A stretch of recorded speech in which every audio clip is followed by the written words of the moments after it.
6h16, le kiosque d'Europe 1, Maxime Switek. Et je compte 1, 2, 3, 4, on est bon, on est au complet. Jeanne Daudet est là pour les régions, Samuel Etienne pour la presse internationale, Axel de Tarlet pour la une de l'Écho et Fred Hafner qui regarde toujours la télé pour nous. Bonjour à vous quatre. Bonjour Maxime. On commence avec vos quotidiens nationaux, mais pourquoi les médecins défient le gouvernement ? C'est la question que posent les Échos ce matin. Les généralistes, on l'a beaucoup dit, sont contre la généralisation du tiers payant. Ils ont peur de la lourdeur administrative du système. Et justement, d'après les Échos, y compris à gauche, on reconnaît que tous les obstacles techniques ne sont pas levés. Certains élus socialistes réclament que le système soit d'abord mis en place sur la base du volontariat. Et le journal explique d'ailleurs que Marisol Touraine, la ministre de la Santé, serait prête à y aller par étapes d'ici à 2017. À la une de la presse ce matin, il y a aussi ce titre qui frappe en une du Figaro. Terrorisme, Manuel Valls sonne l'alarme pour le Premier ministre qui sera d'ailleurs notre invité, on l'a dit, à 8h20 sur Europe 1. Pour lui, jamais le danger n'a été aussi fort. Le Figaro ne fait pas dans la demi-mesure. Le journal revient dans son édito sur le profil de l'automobiliste qui a foncé sur des piétons à Dijon.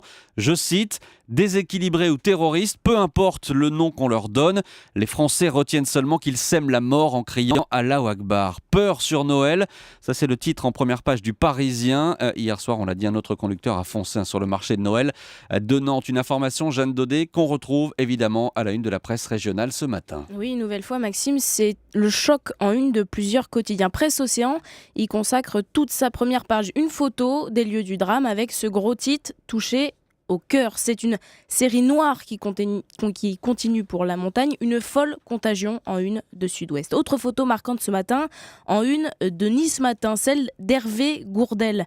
Cela fera 3 mois demain qu'il a été assassiné par les djihadistes algériens. L'occasion pour que l'on pense à lui, titre le quotidien. Une bonne nouvelle pour terminer dans la Charente libre.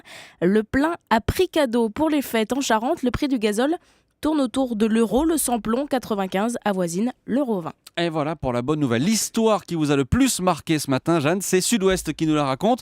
C'est un peu la belle histoire de Noël. Oui, encore une bonne nouvelle. Stéphanie, une Quimpéroise, est membre d'une association de fans de voitures américaines. Durant l'année, elle déclare un cancer qui va l'obliger par la suite à ne plus travailler qu'à mi-temps. Avec 1 000 € par mois, elle désespère de pouvoir s'offrir un jour une de ces belles américaines touchées. Le président de l'association monte alors une opération secrète, opération Martine. Martine, une mystérieuse femme malade propriétaire d'une voiture de 1973 qui moisit sous un hangar. Vous l'aurez compris, Martine n'existe pas, mais la voiture, si. Et c'est Stéphanie qui va insister pour aider cette malade imaginaire avec d'autres bénévoles. Ensemble, ils investissent 700 heures de travail, 4 000 € pour retaper la belle voiture. Dimanche dernier, tout est prêt. Mais évidemment, il n'y avait pas de Martine. Pas de Martine, exactement. J'ai bien suivi. Il y a Samuel qui suit, c'est bien. Surprise, c'est à Stéphanie qu'on remet les clés. Un beau cadeau de Noël avec 4 petits jours d'avance. Et voilà, avec 4 jours d'avance, Noël, on le rappelle, c'est demain. C'est demain. Ça s'est passé ce week-end. Demain soir. Oui, évidemment, on attend le Père Noël. Noël. Moi, sinon, demain matin, je veux mon cadeau sous le sapin.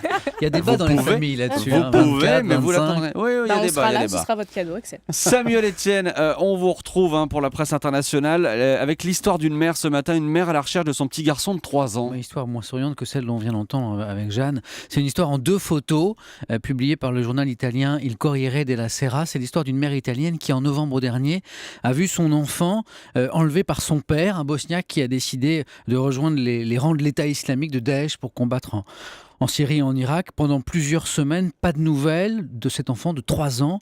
Puis une photo qui apparaît sur Internet, mise en ligne par les djihadistes a priori. On y voit le père de l'enfant en tenue militaire sur une moto avec son fils. Donc, l'enfant porte sur le front le bandeau des combattants de l'État islamique. Quelques semaines passent encore et puis à la fin de l'année, le père du garçon est déclaré mort au combat. Plus aucune nouvelle de l'enfant. Alors ça, Samuel, c'était fin 2013, à la fin de l'année dernière. Qu'est-ce qui s'est passé depuis ? Jusqu'à mercredi dernier, rien.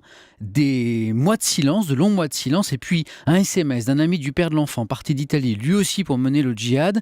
Des nouvelles du garçon, succinctes, il va bien, et surtout une nouvelle photo fait son apparition sur Internet. On retrouve le petit Ismaïl, il a grandi, il a toujours son sweat à capuche, toujours le bandeau des djihadistes sur le front, mais aussi désormais un pantalon de camouflage militaire et en bandoulière un petit fusil mitrailleur, sans doute un jouet, et il tient la main d'un combattant de l'État islamique dans un paysage dévasté. Allez voir la photo, on vient de la mettre en ligne sur le fil Twitter d'Europe 1. C'est La une photo est impressionnante. Mais oui, elle est surréaliste, elle est très dure. Il est évident qu'un enfant de 3 ans n'a rien à faire dans ce décor-là.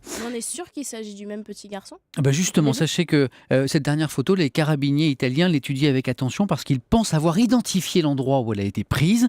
Et surtout, effectivement, ils veulent s'assurer que c'est bien le même enfant que sur la première photo. Sa mère, Lydia Solana Herrera, elle en est sûre.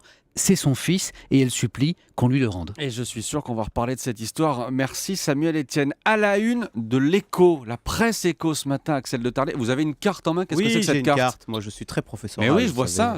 Pour ceux qui nous suivent Je vais évidemment parler de sur géographie. Europe 1.fr. On a l'impression de retourner en cours de géo. Alors, on va aller en cours de géographie et d'histoire. Vous savez qu'il y a un siècle, les Américains avaient terminé la construction du canal de Panama. Oui. Donc j'ai là une carte, on voit Panama avec le tunnel de Panama qui fait 80 km. Eh bien, figurez-vous que hier soir a été donné le premier coup de pioche d'un projet un peu fou et un peu pharaonique, la construction d'un deuxième canal. Alors pas au Panama, mais un peu plus au nord, au Nicaragua. Donc vous voyez, et c'est un canal qui va être. Alors, il y a premier coup de pioche. long. Bah oui, 3 fois plus long. Il va grand. faire 280 km. Donc, ça va coûter énormément d'argent, 40 milliards de dollars. Alors, la question qu'on se pose, c'est Pourquoi ?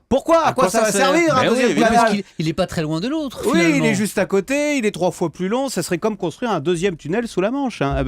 Alors pourquoi ? Voilà, c'est la question que tout le monde se pose ce matin. Si, j'ai la réponse. Alors certains disent que le président du Nicaragua, Daniel Ortega, est un petit peu mélomane. En fait, Mégalo surtout. Mégalo. Oui, mégalo, oui. Il est peut-être aussi mélomane, mais...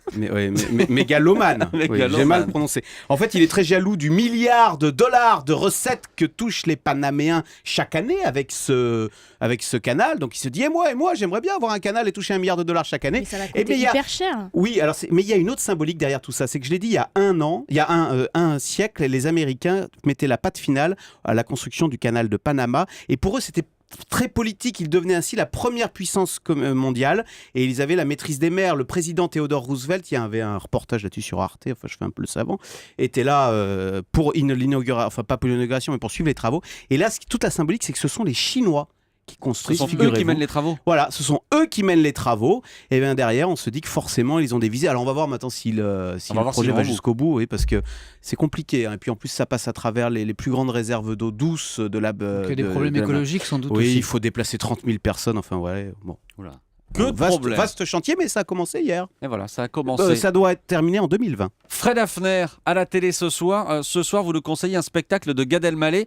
Un vieux spectacle, j'ai envie de dire. Oui, un vieux spectacle, merci. Son tout premier one-man show en France, c'était en 97. Gad n'était pas encore la star qu'il est devenu depuis. À l'époque, on le découvrait à peine à la radio le matin avec Arthur, où il interprétait plusieurs personnages au téléphone, comme sur scène d'ailleurs, où il faisait rire avec une galerie de portraits déjà très très réaliste. Les fans de la première heure se souviennent notamment du grand-père, Baba Yaya, la chèvre de Monsieur Séguin, raconté façon Gad.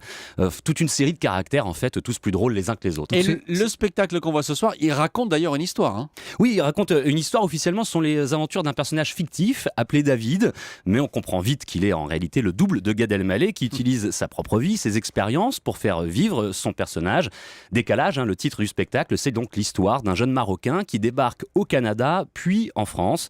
Et au début du spectacle, il découvre que son logement à Montréal est un peu plus petit, un tout petit peu plus petit que ce qu'il connaissait à Casablanca. Et voilà, je suis arrivé ici. Pas dans cet appartement, dans ce truc. Au Canada, ils appellent ça un 1,5. Enfin, c'est petit, j'ai jamais vu quelque chose. C'est même pas un 1,5, c'est même pas un demi, c'est même pas un quart, c'est même pas un Tu habites où au Canada J'ai jamais vu quelque chose d'aussi petit. Comment c'est petit? Rien que tu ouvres la porte de l'appartement, tu rentres, tu as déjà un pied sur le lit. Tu n'as rien fait, tu es dans ton lit. Voilà, là, tu as la maison. Voilà, Gad Elmaleh à ses tout débuts. Ça rit dans le studio. Ouais, c'était il y a 17 ans déjà quand même. On voit, il y avait beaucoup de poésie, c'était plus artisanal que maintenant. C'était effectivement un humoriste, un comédien, mais aussi un poète, Gad Elmaleh. Décalage de Gad Elmaleh, c'est donc ce soir à 22h20 sur France 4. Et jeudi, rideau sur le kiosque. À demain les amis. À demain.